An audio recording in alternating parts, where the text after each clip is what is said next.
Mau jualan di TikTok Shop? Ini pembahasan detail untuk TikTok Shop seller.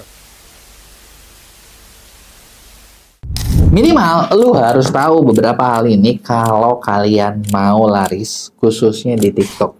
Sekarang gini, siapa sih yang nggak nyadar kalau lu jualan di TikTok, lu ngerti, lu tahu cara mainnya. Itu tuh, lu tuh gampang banget buat cari duit. Malah bisa dibilang, tiap hari mungkin ya, TikTok kayaknya bisa melahirkan jutawan baru loh di Indonesia. Gitu. Yang ngerti tapi, gitu ya. Yang nggak ngerti gimana? Lebih banyak gagalnya. Tapi ya, wajar kan, dimana juga banyak orang gagal. Makanya di sini gue mau bagiin gimana cara biar lu nggak gagal-gagal amat. Tapi sebelum gue mulai, buat kalian yang baru nonton, jangan lupa buat lu klik subscribe dan aktifin buat loncengnya. Nah, hal yang gue mau bagiin ini, sebenarnya ini tuh bisa kepake banget buat siapa? Lu buat seller bisa, bahkan lu buat afiliator itu bisa. Karena TikTok sebenarnya platform yang ramah buat orang cari duit, gitu ya. Nah, kenapa gue bikin hal ini? Karena gini, jujur, ini gue pernah lihat ya. Jadi gue dari pengalaman pribadi gue pernah ketemu satu orang yang dia ini bisa dibilang ada di TikTok Shop dari tahun 2021 atau 22 gitu. Jadi kayak angkatan awal lah, senior harusnya. Dan satu orangnya jujur kalau menurut gue sih agak apa ya, agak menyedihkan. Kenapa gue bilang menyedihkan? Karena gini, lo bayangin dari 2021 sekarang 2025, follower dia 20.000 aja enggak. Ceritanya dia jadi ngafiliat karena kita di MCN kita tahu, jadi kayak omset dia itu kayaknya 10 juta, paling nggak 10 juta 10 juta sampai 20 juta deh. Yang kalau itu kan komisinya masih kecil ya.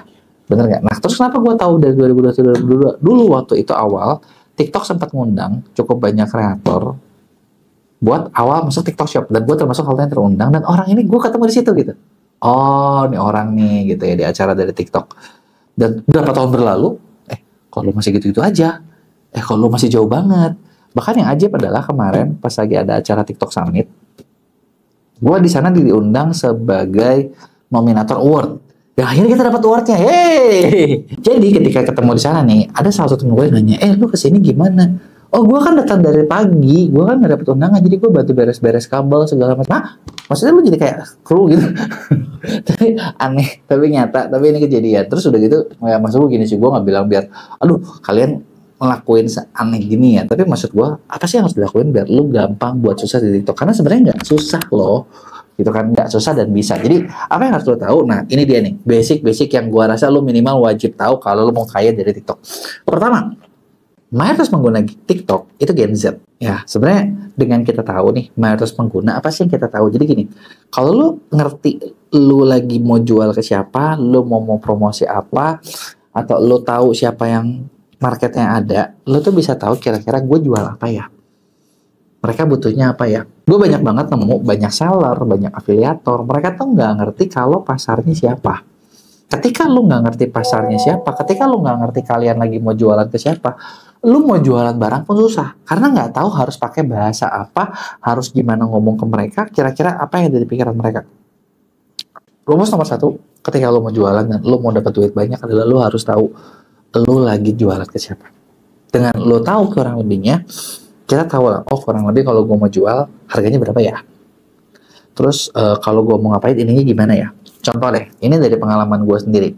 Ini planner ini kan salah satu produk yang gue buat ya. Produk ini kita baru launching dan sebenarnya penjualan cukup lumayan sih. Tapi di awal gue sendiri ngalamin agak agak stuck. Stucknya kenapa? Karena gini, ketika waktu bikin ini, fokus gue bener-bener adalah gue pengen bikin planner yang bagus banget.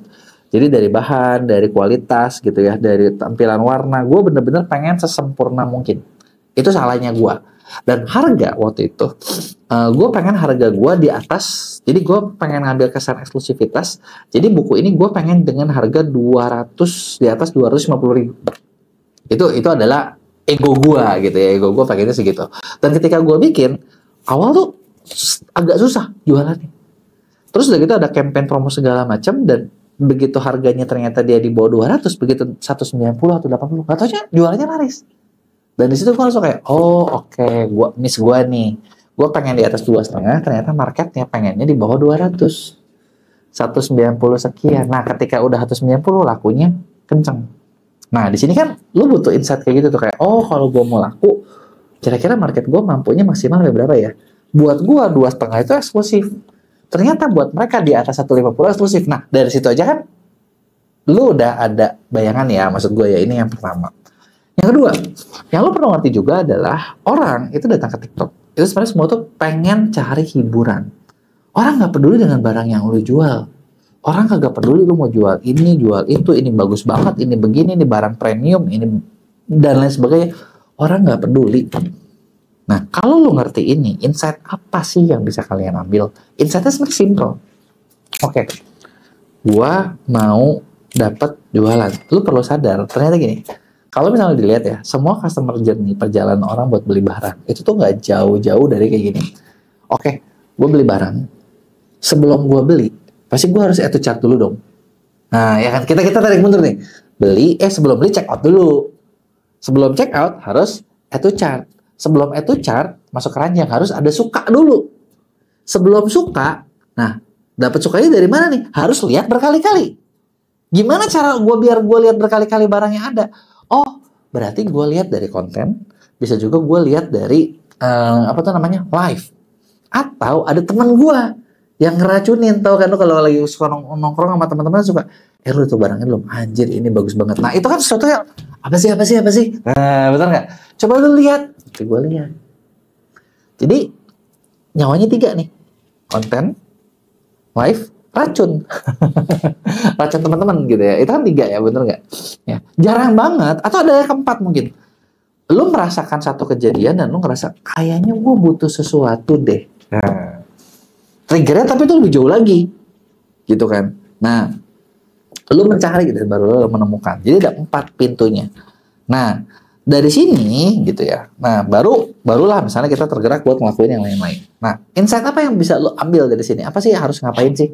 Gitu ya. Tadi gue nggak mungkin beli kalau nggak check out nggak mungkin kalau gue nggak add to cart nggak mungkin kalau gue nggak suka nggak mungkin kalau gue nggak lihat nggak mungkin kalau nggak 4 tadi. Dan sekarang gini, kalau kita ngomong kita kurangin dua kemungkinan yang ada dari 4 itu kan tadi adalah nonton live, 2 itu adalah tadi gue bilang racun teman yang lagi tongkrongan, sama kejadian misalnya yang bikin lu mencari sesuatu. Kejadian kita nggak bisa kontrol, racun teman kita juga nggak bisa kontrol. Yang kita bisa kontrol adalah konten dan live. Gimana caranya buat konten dan live biar lo biar konten dan live. Konten dan live itu bisa kalau lo ngerti, oh ternyata orang cari hiburan. Kalau orang cari hiburan, lo bikin konten terus kontennya adalah gini, lo ya bikin konten, buku paling bagus, lo harus beli gitu kan. Nah itu mungkin jadi headline yang bagus ya, tapi gue nggak kebayang juga. Tapi maksud gue gitu, ketika ngomongin kayak gitu, itu kan langsung hard selling banget ya. Hard selling belum tentu orang mau, bener nggak? Kecuali kalau hard selling tapi backgroundnya apa, tempatnya apa, sesuatu yang bisa disukai gitu kan, itu bisa lebih bagus. Tapi kalau misalnya lu nggak ada sesuatunya, gimana caranya lu buat dapet perhatian? Jadi perhatian dulu yang lu perlu penting. Konten kalian harus menarik perhatian penonton. Nah, buat kayak gitu gimana? Nah, ini yang lu harus ngerti PR-nya. Karena kalau lu nggak ngerti ini, ya lu contoh gini, tadi ya orang yang gue ceritain ya, itu tuh orang yang bisa sehari itu bikin konten mungkin kayak 20 konten sehari. Tapi kenapa akunnya nggak tumbuh-tumbuh? Kenapa kontennya nggak gede-gede? Berarti kan kontennya gagal semua. Bener nggak? Nah, ini nih yang lu harus perhatiin. Kenapa tidak bisa mendapat perhatian? Nah, di sini berarti lu perlu gabungin minimal apa yang harus dilakuin biar orang dapat perhatian lu di TikTok. Contoh, misalnya lu bikin konten. Lagi konten apa nih? Konten baju. Terus lu bilang, guys aku nemu baju bagus banget kayak gini. Dan lu cuma jual sesuatu yang textbook. Orang nggak peduli dan itu nggak ada pembedanya dibandingin yang lain. Tapi kalau lihat kreator-kreator baru, kreator-kreator top sekarang, itu udah makin gila-gila. Bener nggak? Contoh, sekarang di TikTok itu lagi mulai tren yang namanya tematik. Tematik konten atau tematik live. Tematik konten, tematik live ini heboh banget. Lu lihat deh, kayak contoh ya, kontennya Mami Louise Scarlett yang baru. Wah, itu lagi Imlek, wah itu udah kayak di China itu dia, dengan semua kehebohannya gitu loh. Tapi itu kan sesuatu yang, temanya dapat gitu loh. Itu sesuatu yang tepat, sesuatu yang cocok. Jadi dia dapat perhatian di situ dan di situ dia bisa mau jual ini, mau jual itu, dapat semuanya gitu. Terus apalagi misalnya lu bisa lihat nih. Sekarang ya, misalnya orang itu udah mulai ada yang pakai cerita 1001 malam. Gitu ya di TikTok. Udah banyak banget ya, udah mulai makin mereka tuh mulai entertainnya karena dia video. Lu video tuh kan bisa mainnya macam-macam banget, bener nggak? Jadi jangan cuman kayak sesuatu yang stale, sesuatu yang boring, sesuatu yang ini. Tapi bikinnya sesuatu yang jauh lebih fun. Dan ketika lu bisa bikin kayak gitu, lu gabungin kayak gitu. Nah, ini bakal bikin konten lu lebih bagus. Gitu. Nah, gua tahu nih ketika gua ngomong kayak gini, prakteknya berasanya kayak susah banget. Oke, gua seller, gua jualan terus gimana? Oke, gua afiliator pemula, gua ini terus harus gimana? Yang dibandingin udah jauh-jauh banget. Tapi kenapa gua ngomongnya jauh? Karena gini, kalau lu mau jadi gede, yang lu harus kalahin itu bukan yang biasa-biasa, lu harus jadi yang besar. Lu harus bisa bikin yang uniknya kayak gimana. Karena kalau lu cuma ngalahin yang biasa, yang rata, ya lu gak akan bisa gede-gede amat, bener gak? Nah, terus gimana caranya? Nah, sebenarnya ada beberapa bantuan yang bisa dilakuin supaya kalian bisa growth di TikTok. Misalnya gimana? Nah, yang pertama, karena kebetulan kita di MIA baru dapat award Rising Star MCN, gue mau spill sedikit yang bisa dilakuin ya. Pertama gini, buat afiliator, gue tahu lu kreator, kalau masih baru, belum ngerti apa-apa, bikin konten aja bingung. Bener kan? Bikin konten aja bingung, lu mau lihat dari siapa bingung, lu mau apa-apa bingung. Nah, buat kreator, lu bisa kerjasama bareng sama kita di MIA. Gitu ya, lu kerjasama sama kita punya berbagai paket program kerjasama. Sistemnya kayak gimana? Sistemnya bagi hasil. Ini untuk kreator ya, bukan untuk seller. Ya, seller beda lagi nih. Nah, kalau dikira sistem bagi hasil, jadi gini, kita bakal support kalian buat naikin akunnya. Mulai dari apa? Lu butuh bikin ide konten, dibikinin. Gitu ya. Bahkan ada beberapa program yang sampai gini, lu kontennya, kita yang editin. Wah, lu tinggal ngetek, kita udah kasih brief, kita editin. Kita post, lu dapat komisi, bagi hasil. Fair dong. Betul nggak? Masa udah dikerjain gitu, lu mau semuanya 100%, terus kita cuman cap nuhun gitu, terima kasih. Kalau gitu, kita yang makasih deh, lu jangan ada. Kerjaan kita udah banyak ya. Nah, itu yang pertama gitu. Dan termasuk kayak gimana gitu, karena itu tuh ketika ngegedein akun tuh gini, kita sendiri lagi bikin nih kayak beberapa program buat misalnya lu bisa bikin acara konten-konten tematik seperti itu gitu ya, konten-konten tematik. Udah gitu lu juga bisa bikin iklan juga, boost ads juga. Bahkan kita di TikTok kemarin baru ditawarin sama TikTok itu, kita ada program buat ngegedein banyak kreator dan TikTok support buat gedein akun kalian. Kurang apa lagi coba ya, itu udah enak banget kan buat lo kreator kan. Jadi lo benar-benar tinggal mengekspresikan mengekspresikan ya kreativitas kalian gitu. Ekspresikan kreativitas kalian, bikinlah konten yang banyak, kita bantu checking, kita bantu analisain, kita kasih tahu apa yang bagus, apa yang nggak bagus, lo harus live gimana, kita punya insight-insight dari dalam biar akun kalian berkembang. Nah, dengan kayak gini, ini bakal kebantu banget deh lo sebagai kreator. Nah, yang pertama. Yang kedua, nah terus kalau seller gimana gitu ya. Nah, kalau seller sebenarnya salah satu cara kalian growth itu ada dua. Kalian bikin konten sendiri. Bikin konten sendiri itu kayak gimana? Sebenarnya gini, kalian mau kerja sama kita juga bisa. Kita bakal bantuin bikin konten kalian, tapi bukan seperti kreator. Karena gini, kalau kreator ada sistemnya. Udah dari TikTok nih, mau bagi hasil, bisa. Tapi kalau seller nggak ada sistemnya. Kalau ada juga masalahnya gini, kan bisa kerja sama manual, tapi gue udah agak males ya. Kenapa? Karena cukup banyak seller waktu awal kita baik-baikin gitu ya, ternyata udah gitu banyaknya tuh tidak sesuai komitmen dengan janjinya gitu. Jadi janji persentasenya sekian, begitu udah digedein omsetnya, udah gitu mereka kabur gitu. Jadi kita males deh. Yakin ada service fee-nya, lu bayar aja kalau mau. Nah, atau yang kedua, kalau lo mau konsep bagi hasil adalah kalian kerjasama dengan kreator, kita jembatanin kreator yang bikin kontennya buat kalian, gitu kan. Nah, tapi ya biasanya gini, kreator, kalau misalnya kreator yang bikinnya buat kalian, kreator juga pasti bakal ngeliat dong, toko kalian tuh udah punya penjualannya banyak apa dikit. Kalau penjualannya banyak, kreator pasti lebih gampang, karena kreator pasti mencari produk-produk yang laris, gitu ya. Oh iya, ngomong-ngomong tadi buat kreator ya, sebenarnya kita juga bakal bantu milihin sih produk mana yang lo bisa jual gampang atau susah. Kalau yang susah ya jangan diambil, karena itu buang waktu gitu ya. Nah, nanti dari situ lo bagi hasil sama kreator, kita bagi hasil dengan kreator. Jadi itu adalah beberapa hal yang bisa dilakuin buat kalian bisa bikin konten yang bener-bener market fit, yang sesuai dengan pasar, dan buat seller kebantu karena kita bisa bantuin cariin banyak banget konten dan kreator yang bisa buat promosiin produk kalian. Nah, buat kreator itu juga kebantu gitu ya, karena kalian bisa bikin konten yang bagus gitu ya. Ini kita baru ngomong tentang bikin konten. Nah, terus apa lagi nih? Nah, terus gini, ingat gak? Poin gue yang ketiga adalah, kan lo harus dilihat, udah gitu sering lihat. Nah, sering lihat ini adalah kuncinya. Ternyata kalau kalian mau laku, itu gini, contoh lo punya produk satu, anggaplah lo lagi mau promosiin buku affiliate academy. Gue cuma bikin satu konten. satu konten dan udah. Bakal laku nggak? Enggak, guys. Kenapa nggak laku? Karena kalau gue cuma bikin satu, ternyata miss-nya adalah karena cuma satu itu, gitu ya. Orang tuh cuma lihat sekali, udah gitu udah lupa.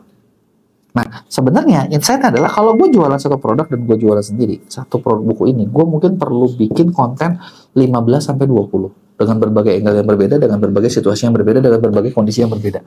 Kenapa? Dengan gue bikin banyak, itu orang bakal lihat yang pertama, nanti orang lihat yang kedua, orang lihat yang ketiga. Dan mungkin orang tuh butuh nonton 5-6 kali dan baru oh ternyata ini gunanya buat ini. Barulah dia beli. Kebayang gak? Jadi kalau lu cuma bikin satu angle, itu juga adalah kelemahan lo. Jadi makanya minimal lo harus ngerti deh.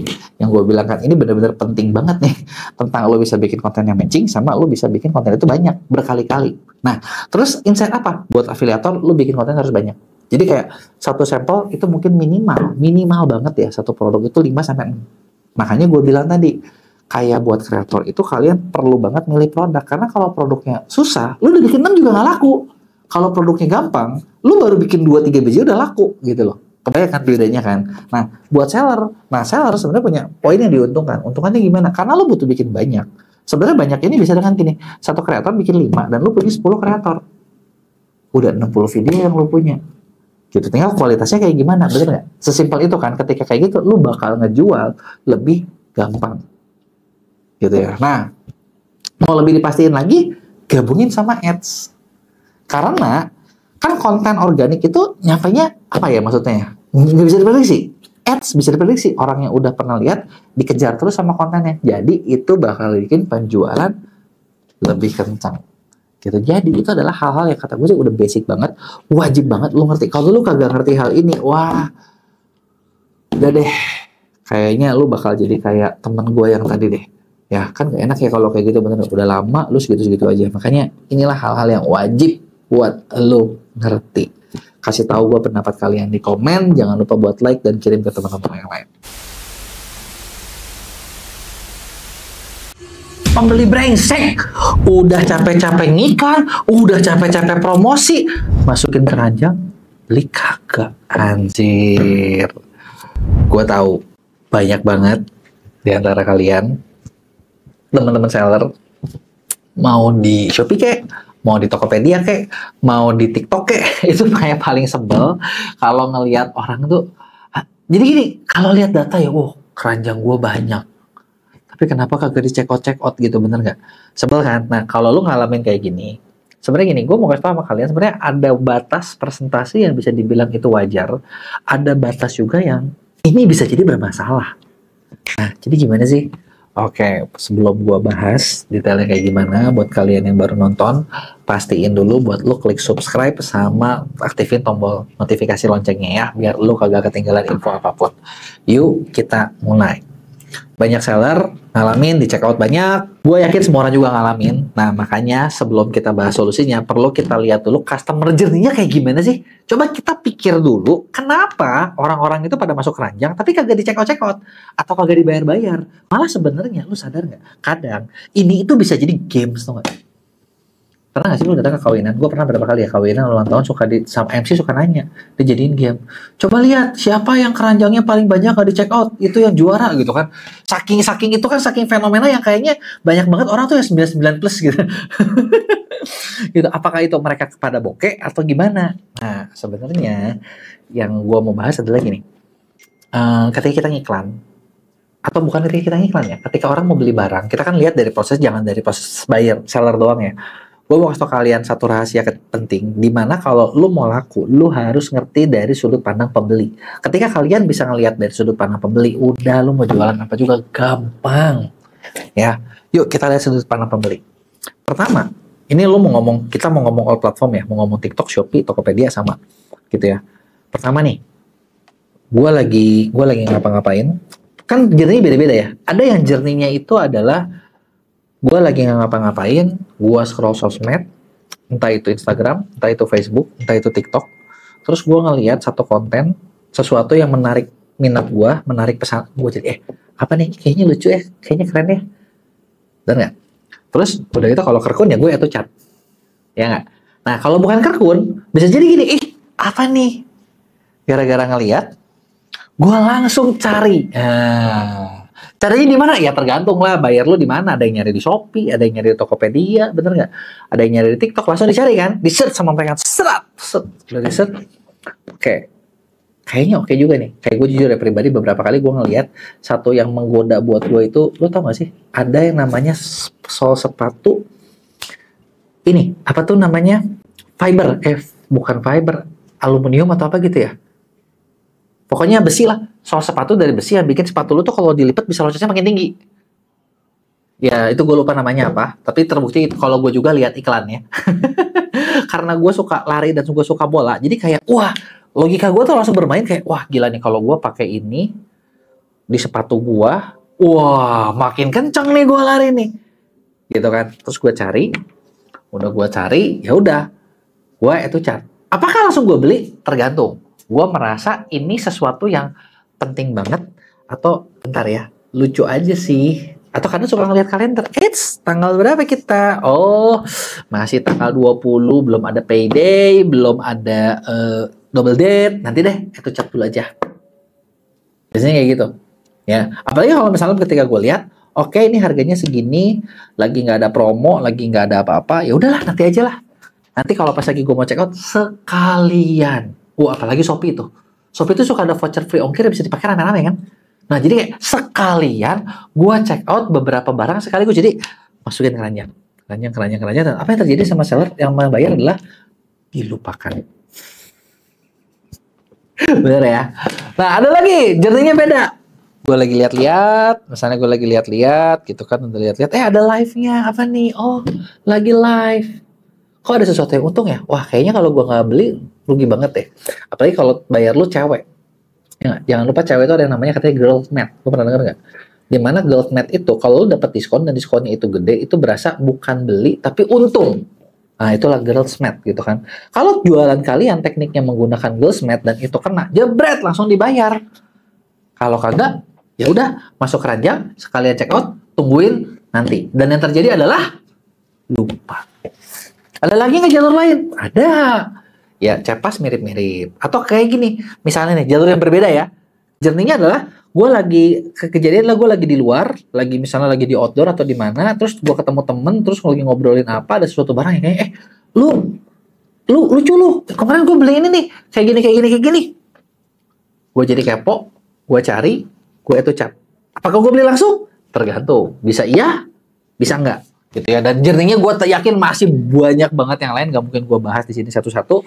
Tapi kita harus sadar dari setiap jernih itu ada dua hal yang penting. Satu adalah apa yang bikin buyer kalian itu cuma berpikir kayak oke, gue mau masukin keranjang, gue belinya nanti.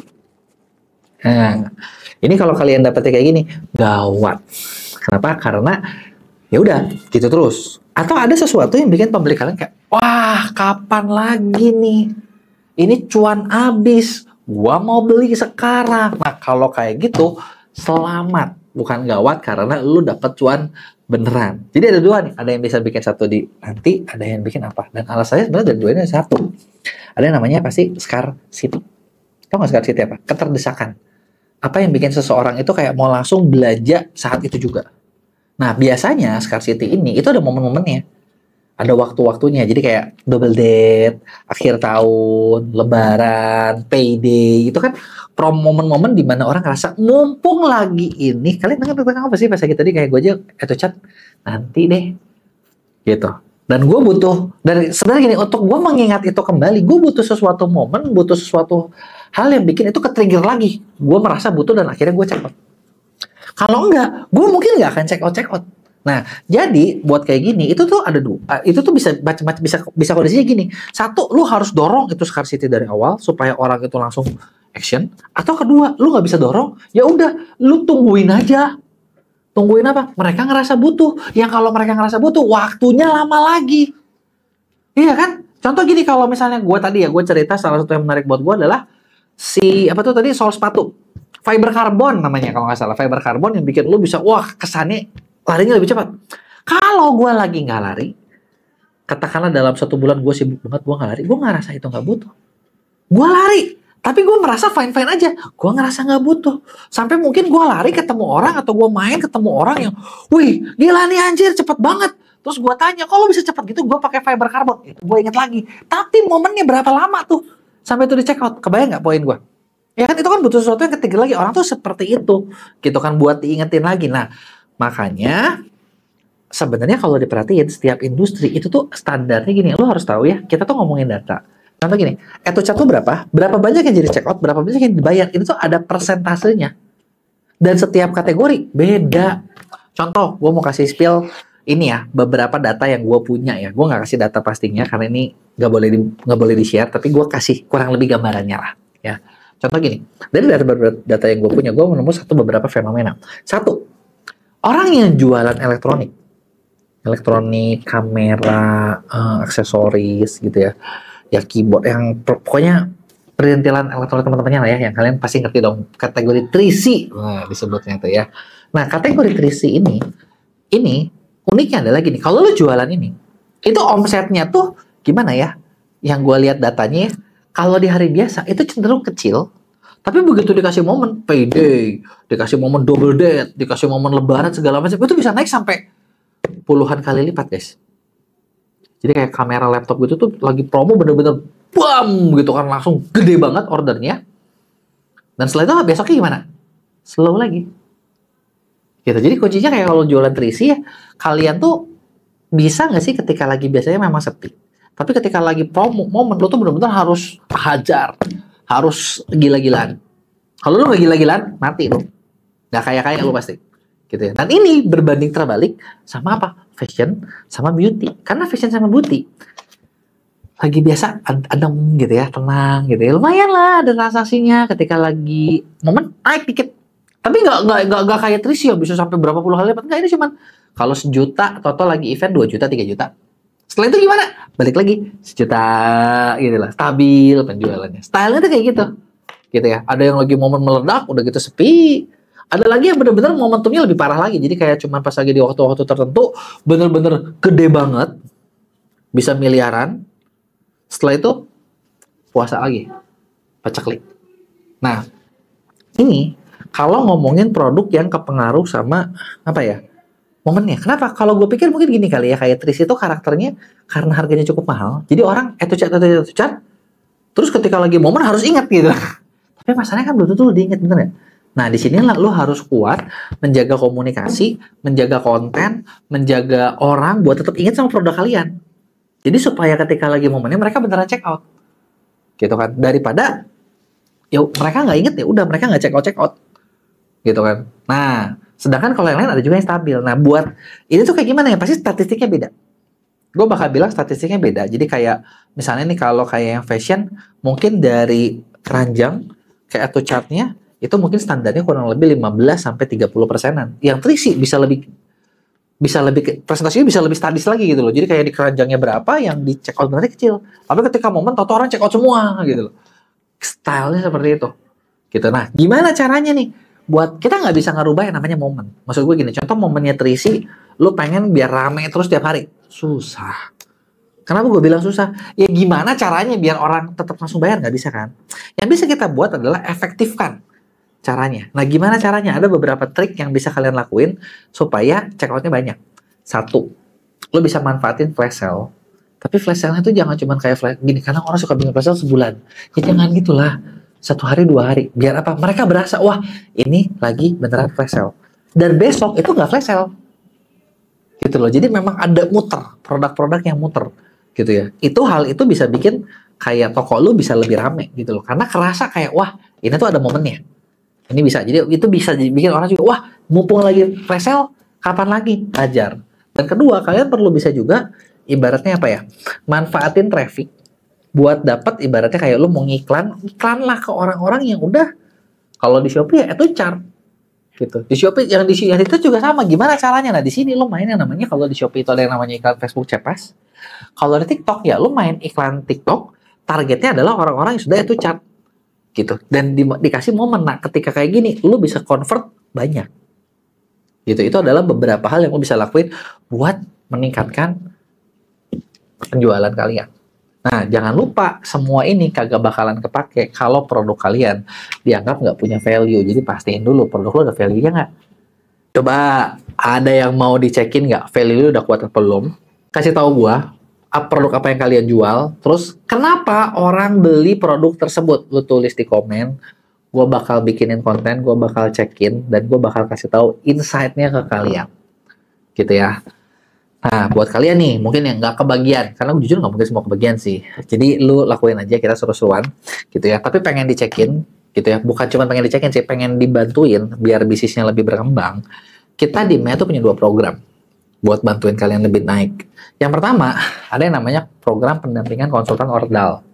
Di orang dalam ini, kita bakal bantu risetin produk kalian seperti apa, miss-nya apa, strength point-nya apa yang harus ditingkatin, dan kalian tinggal lakuin gitu loh. Kita bakal kasih guideline-nya detail.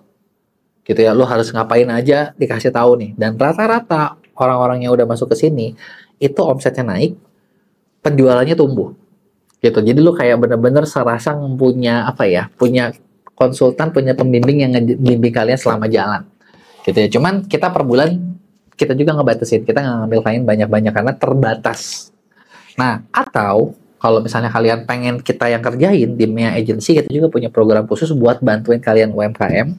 Kalian bisa chat langsung, bisa ngobrol sama tim konsultan kita. Kalau ini bukan kita yang ngajarin, kita bakal lakuin berbagai hal buat bikin toko lo rame. Ya.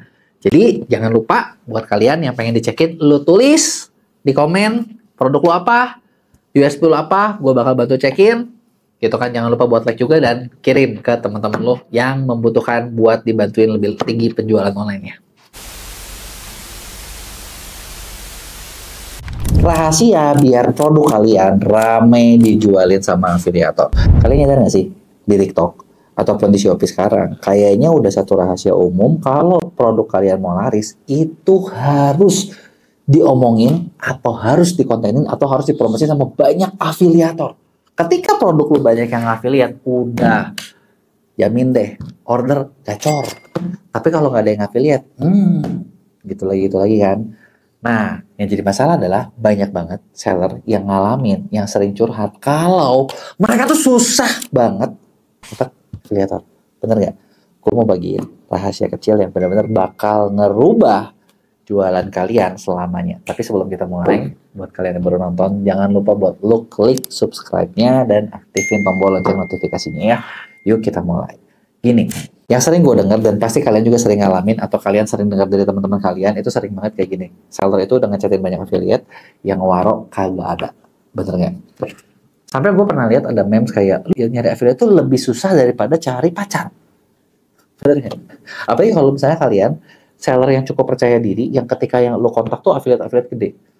Macam Gisela gitu kan, Mami Louis Scarlett lah, top afiliator udah lo chatin. Dan gue jamin lo ngechat 1000 orang, 1000-1000-nya kagak ada yang reply. Bener gak? Kalau yang reply mungkin ada kali ya, 1-2 yang baik, yang mungkin lagi gabut gitu kan. Tapi kayaknya susah banget gitu kan. Nah, karena sebenarnya kenapa sih? Nah, sebelum gue kasih tahu caranya, yang gue perlu kalian ngerti adalah gini. Konsep affiliate marketing itu beda sama kayak lo jualan produk. Kita sebagai seller ketika lu bikin barang, gue yakin semua orang pasti ngerasa produknya bagus. Bener nggak? Ya, aku aja, nggak usah jauh-jauh. Gue juga gitu kok. Ya kan, ketika kita bikin tuh kita ngerasa ya udah produk gue udah bagus, produk gue udah winning. Ya wajar dong kalau afiliator tuh harus pakai produk-produk gue. Tapi faktanya di mata afiliator, kalian nggak secakap itu guys. Di mata afiliator, lu tuh ya udah butiran debu gitu enggak sih? Nah, tapi gini, maksud gue adalah kita ngerasa bagus. Terus afiliator ngelihat, yang perlu kalian ngerti adalah afiliator ketika milih produk, mereka tuh nggak ngelihat kayak ini bagus loh, ini katanya gini loh. Malah gini, gue pernah ya punya temen, dia bilang gini, masa sih kok jahat banget ya afiliator nggak ada yang mau bantuin produk gue, produk kita tuh lokal loh, produk kita kok UMKM banget loh, masa sih ini nggak mau support, nggak mau bantu? Dari cara gue ngomong lo tau dong ini pasti emak-emak, bener nggak?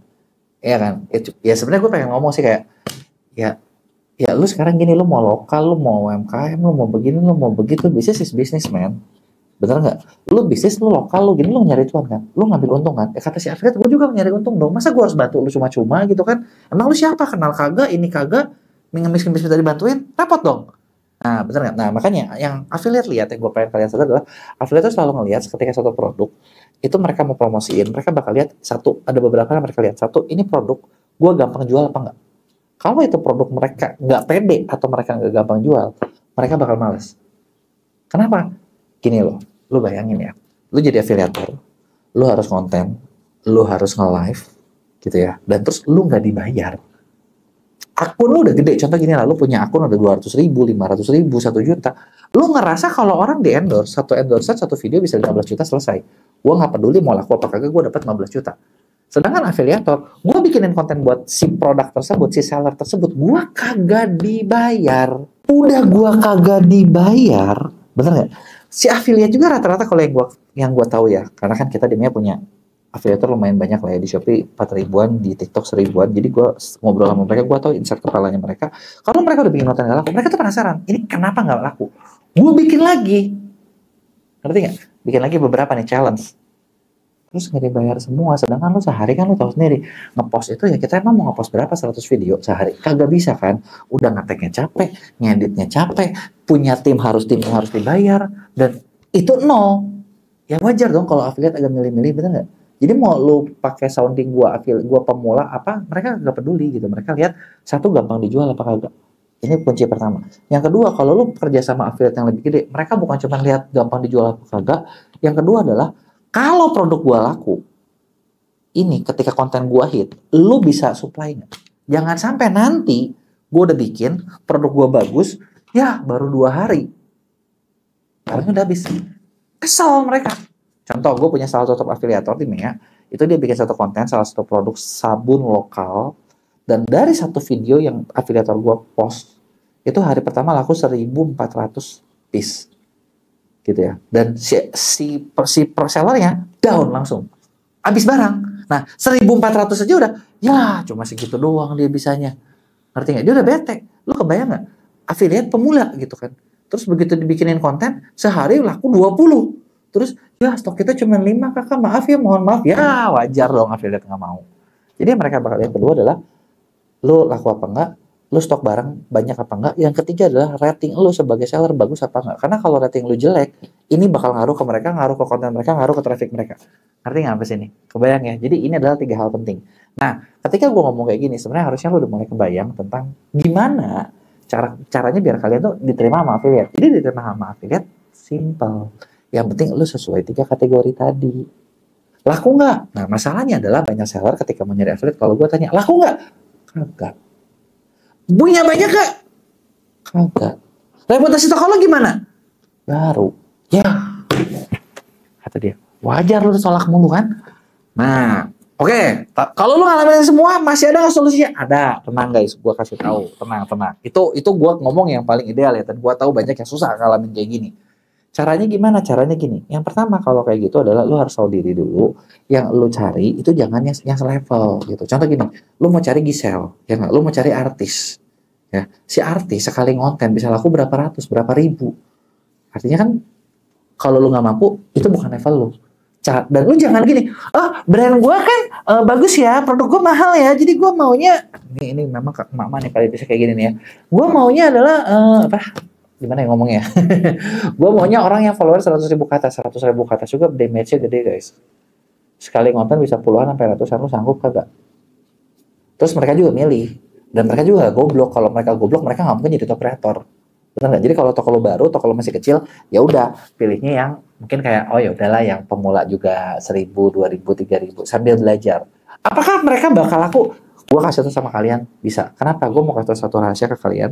Ternyata yang bikin produk lo laku atau enggak gitu ya, itu tuh bukan, ini beberapa kali gue riset ya. Jadi, saya ada produk yang gue promosinya dengan langsung banyak top kreator besar. Ya, yang kita kerja sama, ada juga yang produknya tuh top besar cuma satu. Sama top kreatornya nggak kecil, tapi banyak banget. Dan lo tau nggak? Penjualannya ternyata 11-12. Gitu. Asal yang ininya banyak banget ya. Karena kenapa? Di mata konsumen tuh ngelihat apa yang banyak diomongin orang.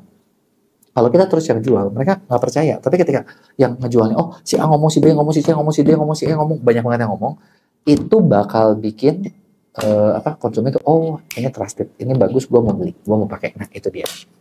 Jadi lu bisa pakai yang kecil-kecil, tapi lu pakai cukup banyak, jangan cuma 1-2. ya kan? Nah, terus yang kedua adalah, nah ketika lu udah yang kedua adalah, yang pertama lu cari approach yang kecil-kecil boleh. Yang penting orangnya konsisten, orangnya ini. Nah, paling masalah yang kedua itu apa coba? Lu harus modal sampel.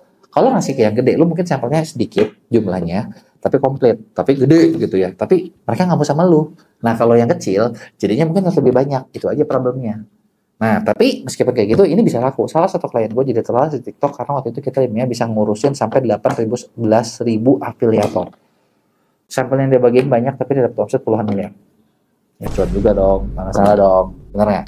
Nah, jadi model kedua adalah lu kagak boleh pelit sampel. Nah, yang ketiga adalah sebenarnya gini, lu bisa bikin games. Games di afiliator, jadi kayak kalau ngejual sekian tuh dikasih apa, ngejual sekian tuh dikasih apa. Nah, itu bakal bikin makin bagus. Nangkep ya poin gue ya. Nah, sebenarnya ada nggak cara di mana lu tuh bisa hemat sampel, tapi lu bisa dipostingin sama dikontenin sama banyak afiliator? Ada juga. Jadi gini, gue baru dapat program ini dari TikTok. Sebenarnya beberapa ada ya seller yang kita kerjain itu langsung dari TikTok. Jadi TikTok yang ngoper ke kita udah tahu jalan gitu ya. Nah, tapi di luar itu, gue tahu nggak semua kalian terpilih buat ikutan program ini. Nah, di mana kita punya service baru namanya jasa training video. Jadi training video itu gini, misalnya katakanlah lu punya produk, ini produknya buku affiliate ini, gitu ya. Gua tahu lo mau bagiin sampel ke banyak afiliator karena suka males. Lo kerja sama kita, gitu ya. Ini mungkin lebih murah daripada lo bagiin sampel, gitu ya. Nah, nanti dengan ketika kerja sama kita ada dua macam modelnya. Pertama adalah gini, lo punya footage cukup banyak sesuai kriteria kita bakal terima footage lo dan kita bakal bikin konten lo itu jadi ratusan, puluhan sampai ratusan video. Dan kita bakal blast di banyak afiliator. Enak dong, bener ya? Afiliator kan mereka tinggal ngepostin gitu loh, mereka yang bagiin.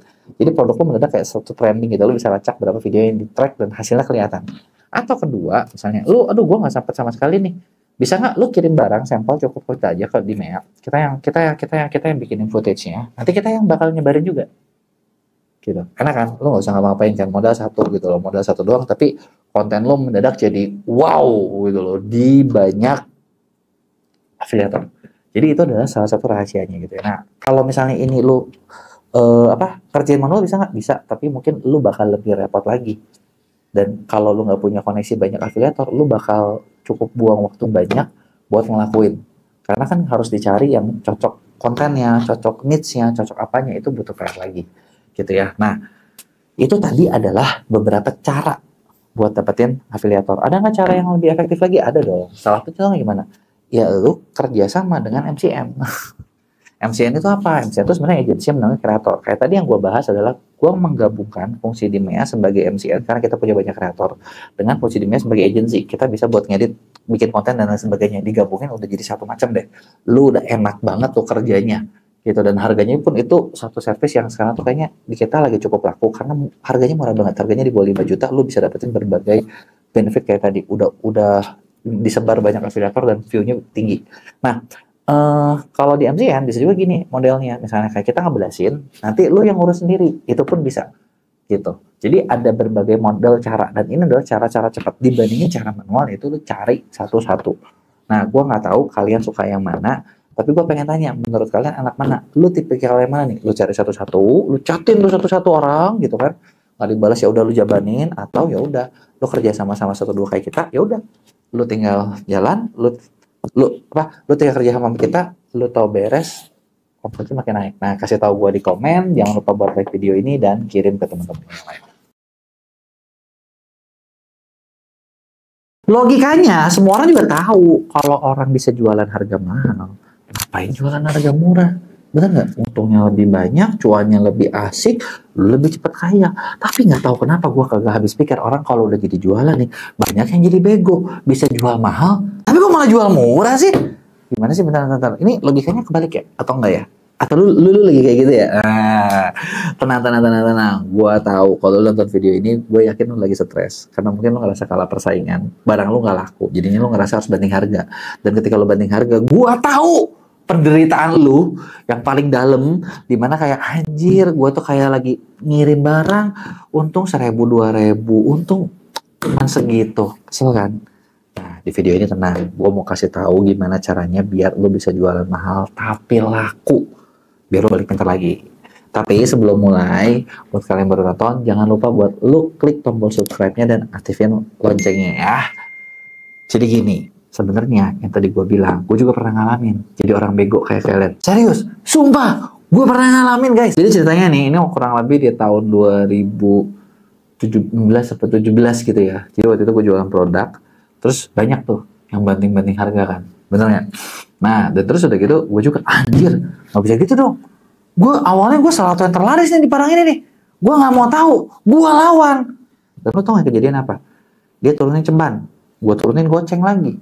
Dia turun lagi goceng lagi, gue lawan lagi goceng lagi. Dan akhirnya adalah dulu produk yang gue jual tuh cuannya cukup lumayan. Jadi kalau gue jual barang 100.000, modal gue tuh kurang lebih 60-an, berarti gue 30-40% ya.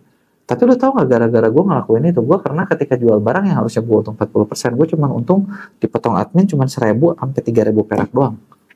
Terus di situ gue kayak bentar, kok ini ada yang salah ya sama hidup gue ya. Dan waktu itu jujur yang gue ngalamin ya, omset kalau buka e-commerce ya, zaman dulu gue waktu itu 2016 tuh Shopee, Lazada gitu ya, Bukalapak masih lumayan, Elevennya waktu itu masih udah buka, udah tutup belum ya gue lupa. Nah tapi biasanya kalau ngeliat tuh, wah duitnya ada gitu loh guys.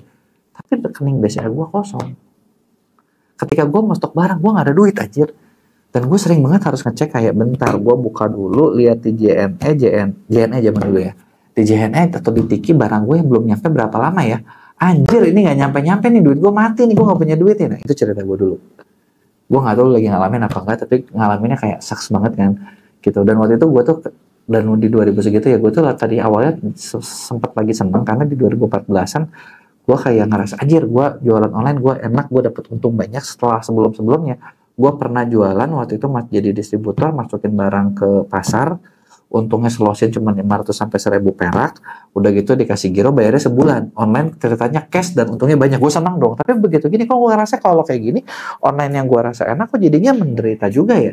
Kok jadinya kayak gue zaman canvassing ya, bener nggak? Dan akhirnya sampai akhirnya gue sadar itu yang salah sebenarnya bukan e-commerce-nya, bukan Shopee-nya, bukan Tokopedia-nya, zaman sekarang bukan TikTok-nya, tapi yang goblok guanya. Yang ngapain gue lawan itu orang gitu kan. Dan jujur waktu di 2000, itu kan gue ngalamin ya 2016, 2017 kayak gitu, jadi kayak gue ngerasa cekat, gue ngerasa sengsara gitu kan. Terus di 2019-an, 2018, gue lumayan mikir kan, gimana caranya nih biar gue bisa jual harganya bisa lebih mahal, dan oke gitu loh.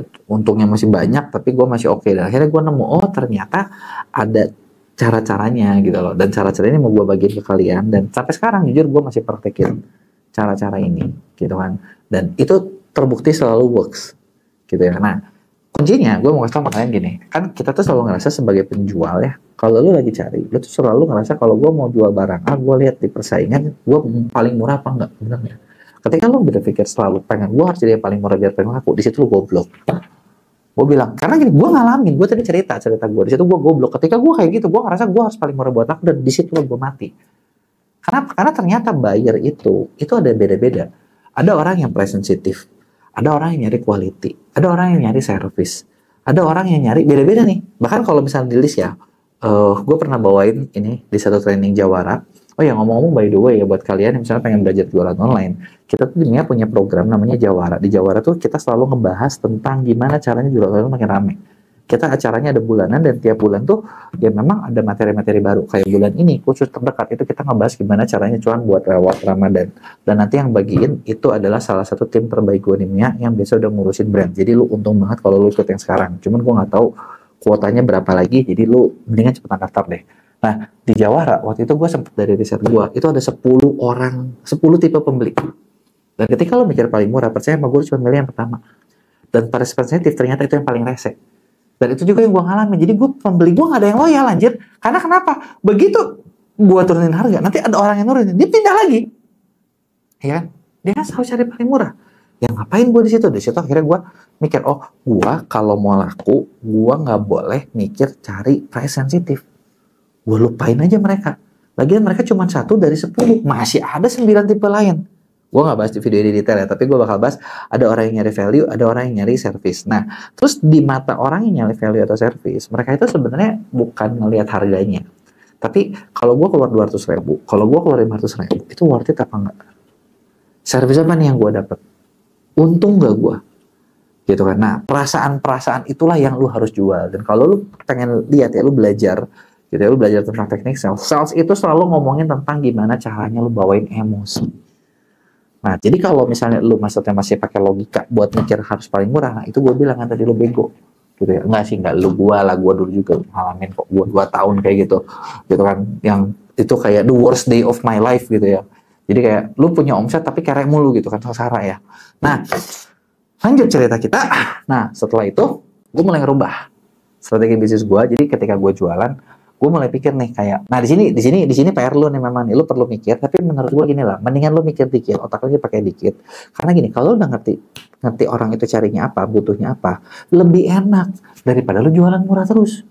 Jualan murah tuh capek, nggak ada cuannya, bener nggak? Mendingan juga mikir dikit lah, gitu ya. Nah, gue mikir dikit nih kan, kayak apa? Nah, di waktu itu di produk gue, karena gue jual suplemen, mereka ngomongin kepercayaan, mereka ngomongin eksklusivitas. Benar nggak? Mereka ngomongin servis. Jadi ada beberapa hal dari produk gue, barang yang gue jual sama, tapi gue jual dengan cara yang berbeda. Dan lu tahu nggak, tadinya biasanya gue jual harga bisa murah, gue jual pakai harga eceran tertinggi.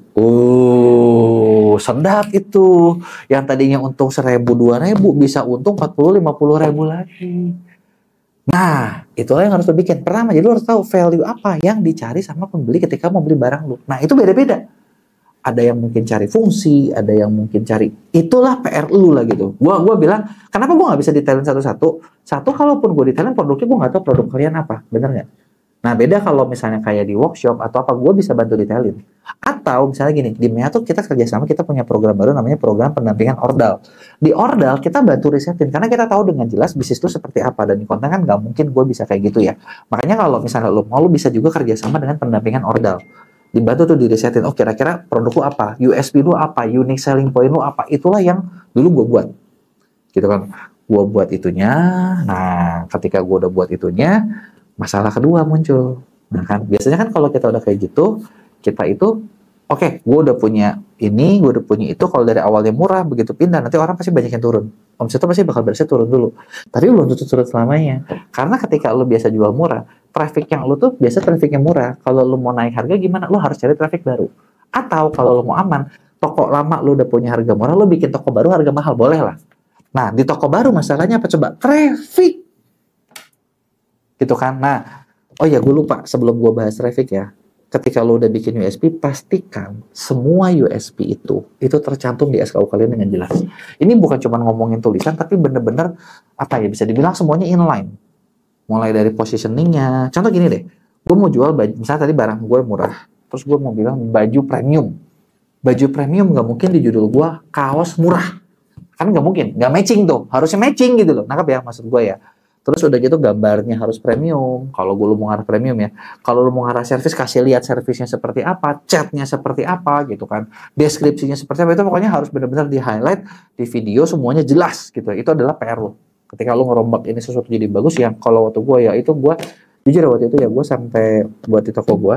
Waktu itu gue sampai hire designer, graphic designer. Zaman dulu waktu itu gue belum bikin agency, jadi gue cari graphic designer yang oke buat ngebikin SKU gue biar bagus. Dan lo tau hasilnya, cuma dalam waktu 6 bulan, itu kompetitor gue pada jiplak. Tapi ternyata nggak masalah, karena positioning gue udah kuat, meskipun gitu, gue tetap laku gitu, jadi ya bodo amat. Meskipun ya kadang gedek juga sih, anjing gue udah bikin capek-capek. Ya kalau gitu gimana ya, kita update lagi lah. Kita bisa update terus kan, orang-orang kan cuma bisa niru doang ya.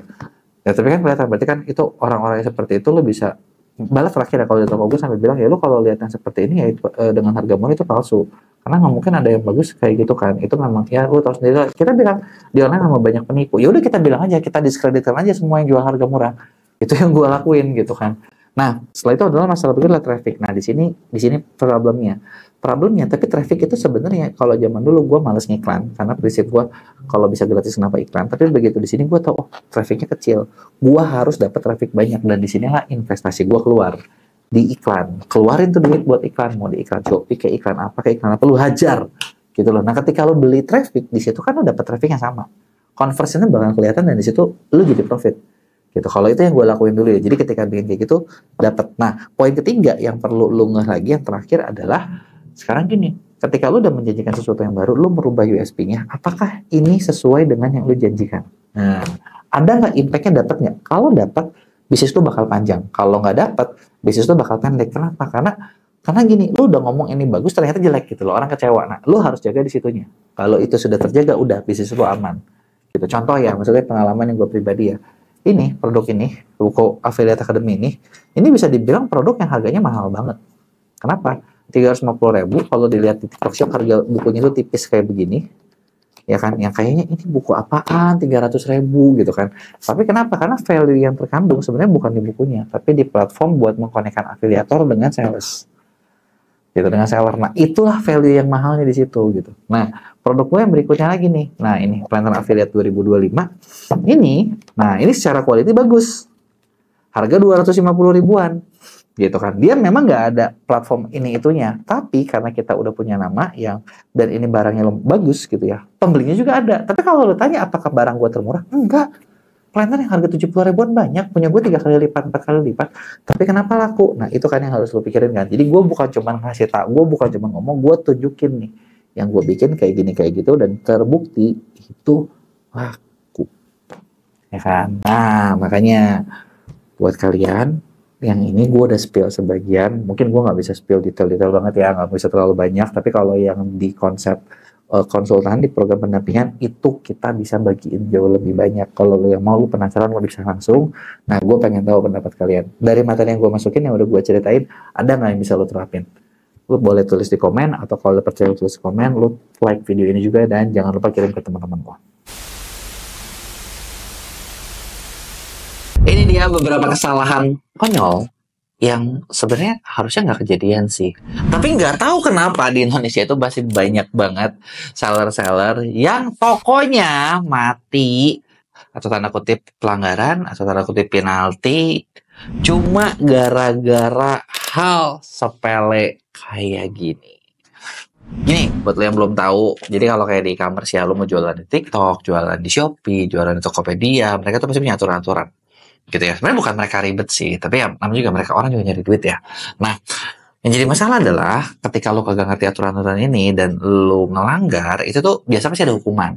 Nah, hukuman ini jadi masalah adalah biasanya bikin toko lo benar-benar terkapar. Udah terkapar beneran susah banget ya buat bangkit lagi. Nah, sebelum gua bahas aturannya apa aja gitu ya, hal-hal sepele yang sebenarnya cenderung konyol dan bodoh juga sih ketika lo langgar gitu ya. Jangan lupa buat lo yang baru nonton, buat subscribe dulu dan lo klik aktifin tombol notifikasi loncengnya ya. Gini, sebelum gue mulai, gue mau ajak kalian buat sepakat dulu. Ketika kalian jualan nih di e-commerce ya, mau di Shopee kek, mau di TikTok kek, Tokopedia kek, Lazada kek, you name it lah. Gitu ya. Lo ujung-ujungnya pengen apa coba? Cari cuan dong. Wajar nggak? Wajar. Emang itu harus lo lakukan. Nah, sekarang gue mau tanya. Orang yang bikin platform, tujuan dia bikin buat apa? Buat amal gitu. Buat bantuin UMKM gitu. Buat ngapain? Atau mereka juga cari cuan, bener nggak? Mereka juga cari cuan, bener nggak? Ya kan? Dan kalau lu lihat ya, nggak ada anjir yang misalnya kayak satu platform e-commerce, kita bakal support lokal 100% dan kita tidak akan untung. Nggak mungkin. Mereka juga pasti cari untung. Bener nggak? Yang namanya sama-sama cari untung, pasti kan harus ada apa ya, bisa dibilang kesepakatan lah, kesepakatan antara dua pihak yang saling menguntungkan, ya nggak? Seller ibaratnya pasti sering kan seller tuh pada curcol, pada komplain, gila nih admin tuh mencekik banget gitu kan. Nah, kalau lo bahas mencekik, tau nggak? Gue juga sering tanyain sih kalau misalnya gue ada kesempatan meeting misalnya sama petinggi-petinggi dari e-commerce ya. Kali ini gue lagi mau bahas Shopee ya. Kali ini kita mau bahas Shopee, apa aja yang nggak bolehnya gitu ya. Tapi misalnya gue ke meeting nih sama direktur Shopee, gue tanya gitu kan, lo kayak admin segini emang gimana? Lo tau nggak jawabannya apa? Jawaban mereka selalu gini, tau nggak sebenarnya kita tuh udah riset. Jadi kayak bisnis A, bisnis B, bisnis C, bisnis D, profit mereka tuh berapa? Jadi kita ngambil admin yang memang kita masih bisa hidup gitu ya, dan mereka juga masih cuan gitu loh. Jadi fair lah menurut mereka gitu kan, mereka ngelakuin riset. Nah, ketika kita ngomong gini pasti kan ada yang bilang, aduh bentar, tapi kan tetap gila gede banget. Ya kalau gitu mungkin lu yang ngambil untungnya kemurahan, kedikitan gitu kan. Nah, karena mereka juga mau cari cuan, nah pasti mereka bikin aturan-aturan supaya ceritanya tidak terjadi apa ya, abuse. Kalau istilah merekanya ya, abuse itu ya lo menyalahi atau lo terlalu memanfaatkan mereka ceritanya. Nah, jadi pelanggarannya apa aja nih? Ini gue bilang sepele banget, konyol banget, cenderung sedikit kurang cerdas gitu ya. Kenapa? Yang pertama, ada lagi nih. Ini cukup banyak kejadian, itu adalah ketika lo di SKU atau lo di toko. Di toko ya. Misalnya tentang toko gitu ya. Toko Yohan misalnya. Masukin nomor WA. Order langsung ke sini, fast respon. Anjir. Keren sih sebenarnya. Wah, fast respon punya admin 24/7. 24 jam, 7 hari kerja. Selalu dibalas. Gitu kan. Masalahnya begitu lo ketahuan, ini nih mau di chat, mau di SKU, mau di info toko, mau lu selipin pakai gambar, lu mau selipin apapun, ini lu pasti kena. Kenapa? Karena dianggap mengalihkan traffic keluar dari Shopee. Makanya, lu tau nggak? Sadar nggak dulu ya? Lu dapat list order, lu tuh masih punya nomor telepon buyer. Ya kan, itu dulu jujur sih gue juga banyak termasuk memanfaatkan banget dapat list order buat apa? Gue follow up, suruh beli lagi. Ya kalau bisa belinya langsung ke gue lebih enak. Tapi gue hitung-hitungan kalau ongkirnya mahal gue suruh beli di Shopee, gue potong kena ongkir, gue kena admin tapi dia nggak bayar ongkir kan sama-sama win-win, bener nggak? Nah itu tuh yang pertama, bener nggak? Nah kenapa ini kagak boleh? Kalau kata Shopee, gue kasih lo nomor, ujung-ujungnya lo seorang suruh belanja sendiri. Terus gue cuannya dari mana? Nah, nggak bisa dong, bener nggak? Nah, makanya ini sering nih, suka ada, aduh, gue kena pelanggaran, aduh, kenapa ya, kayak gini kan cuma nyimpen nomor doang, ribet banget sih, masa pembeli nggak boleh tahu nomor gue? Dia kan bikin fitur chat, guys. Artinya lu chat di situ, jangan lu suruh nomor lu suruh nomor lu, ya dia bilang, lu beli langsung dong, lu nggak lewat gua nggak ada jadi dapat cuan dong, dan lain sebagainya. Itu yang pertama. Yang kedua, open reseller. Gitu ya, open reseller, open dropshipper segala macam sebenarnya Shopee kurang suka. Kenapa kurang suka? Pengennya dia mau hubungkan lo langsung sama buyer. Kalau lo jualan lagi, nah biasa dropshipper kayak gitu suka dikenain charge lebih tinggi, ya kan? Ya kan, karena harganya jadi lebih murah, terus hitungan lo juga belum tentu masuk gitu kan. Nah ini juga agak-agak apa ya? Ya kan open reseller sebenarnya gini sih, kalau si Shopee-nya lo beli di Shopee udah gitu dia jual lagi online offline ya udah Shopee sih ya senang-senang aja, gue masih dapat cuan lah ya. Tapi kadang yang kayak gini juga tulis open reseller kayak gini gitu. Nah itu kadang juga suka jadi pelanggaran. Terus balas komen pakai emosi. Oh, jadi dikasih bintang 1, dimaki-maki balik. Kalian nggak tahu perjuangan penjual, kamu merusak toko saya, kamu merusak masa depan keluarga saya. Wah, keren banget. Ketika kayak gini ya, ini kalau ini sih sebenarnya mungkin bisa jadi nggak kena dari pelanggaran poin Shopee sih. Tapi ketika lo ngelakuin kayak gini bisa jadi pembeli lo nggak mau beli lagi. Gitu jujur, gue dulu pernah punya klien. Produknya oke, harga dia bersaing, SKU-nya udah kita tampilin bagus, gitu kan. Kita kasih traffic, dimakannya bagus, demand produknya tinggi dan konversinya itu jelek terus, gitu kan. Kita sampai pusing, kenapa nih toko kayak gini kalah, gitu kan. Sampai akhirnya kita cek semua, kita nemu, anjir nih toko yang punyanya memang gak ada otak gitu ya. Kenapa gue bilang gak ada otak? Karena yang punyanya ini ternyata begitu dilihat, kenapa yang bikin orang itu pada nggak beli, kliknya banyak kan dia komplain terus ya gitu. Gimana sih udah diurusin sama Mea? Kan harusnya orang lain diurusin sama Mea apa dari tokonya, iklannya atau apanya itu kan bagus-bagus katanya ceritanya. Sebenarnya nggak cuma ceritanya sih, tapi emang kalau misalnya lo perhatiin ya, gue banyak bikin studi kasus dan cukup banyak banget klien kita yang puas, bahkan tingkat kepuasan klien kita tuh di atas 60%, 60-70% gitu ya. Gue bilang nggak 100% ya, memang nggak mungkin 100% fair ngomong. Jadi kalau ada yang bilang oh kalau kerja sama itu 100% pasti puas, bullshit, itu bohong. Itu bohong. Atau kalau nggak dicontohnya kliennya satunya emaknya gitu. Makanya pasti dukung anaknya dong. Tapi kalau yang real nggak mungkin, kepuasan klien kita 60-70% gitu kan. Repeat, orang yang udah pakai kita juga rata-rata panjang gitu kan, bahkan sampai ada yang udah 4-5 tahun masih jalan terus sama kita. Kenapa kayak gitu ya? Mungkin karena di kita cukup servisnya oke dan kita bisa bantu kalian perform sesuai dengan harapannya. Misalnya gini, lo mau diurusin iklan nih, iklan lo daripada lo urusin sendiri mendingan sama kita. Lagian lo mau sampai kapan sih ngurusin sendiri? Bener gak? Iya kan, mau sampai kapan sih? Kayak gini nih, gue jadi inget nih ada cerita nih ya lucu. Jadi belum lama ada satu orang, ya sebenarnya gue gak kenal sih, jujur gue gak kenal, dia tuh kenal sama salah satu partner gue gitu ya. Sama si partner gue tuh dikasih nomor gue gitu kan, mau nanya jasa ke Mea. Sebenarnya jujurnya biasanya kalau gitu mending langsung sama tim kita aja gitu kan. Nah terus udah gitu dia maksa lah, intinya mau ketemu gitu ya. Nah sebenarnya bukan apa-apa sih, gue nggak kenal lu maksa mau ketemu gue, kan gue juga jadi takut ya.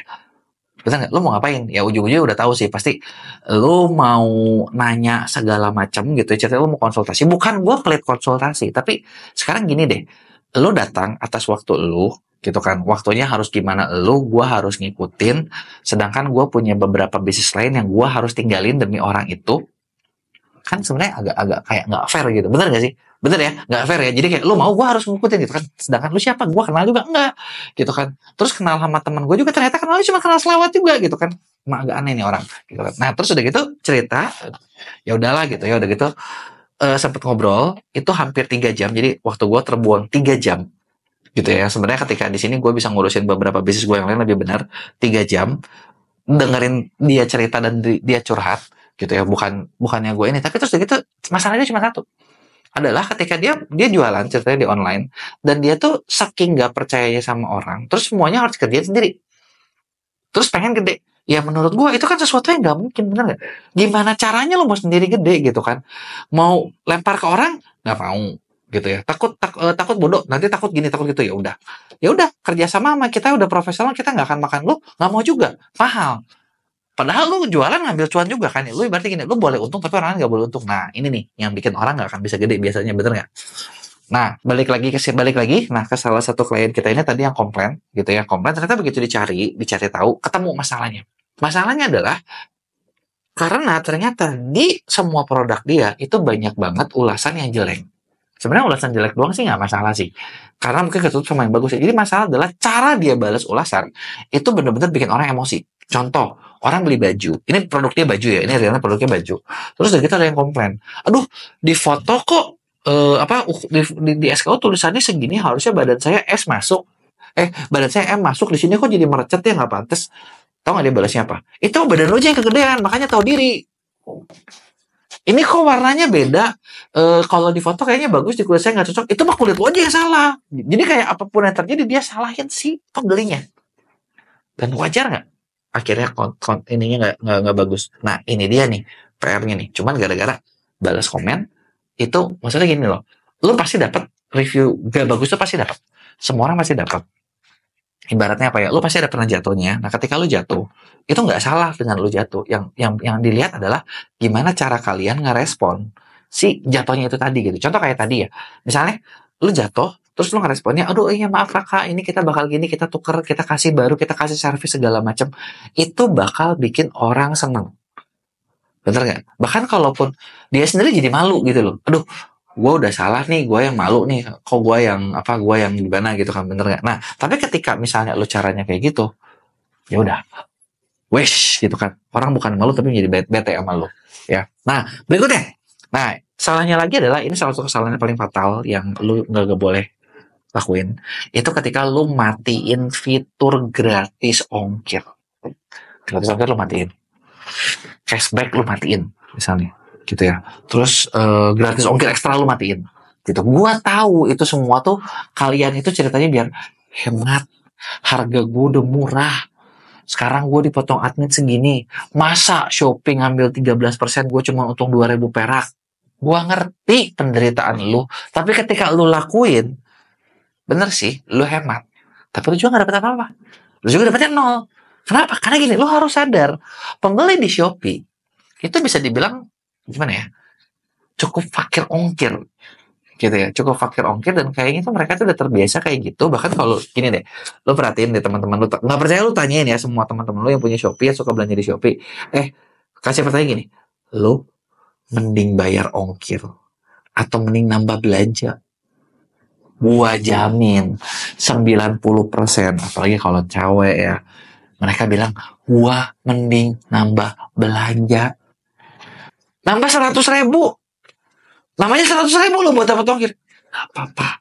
Dapat barang daripada gua keluar ongkir. Kagak sudi. Nah. Dan ini sebenarnya gak cuma kejadian di Indonesia sih. Ini kejadian di seluruh dunia. Jujur gini ya. Gue gak tahu dunia lain gimana gitu. Tapi beberapa yang gue pernah tahu. Negara-negara yang commerce-nya kuat. Dan gue pernah datangin dan gue pernah ngobrol sama orang ini. Salah satunya China. China juga itu satu negara yang lo tau gede banget. Tapi semua beli barang online tuh gratis ongkir. Jadi mereka juga kayak gitu. Gratis ongkir, kabar buruknya adalah bukan ditanggung sama platform, ditanggung sama seller.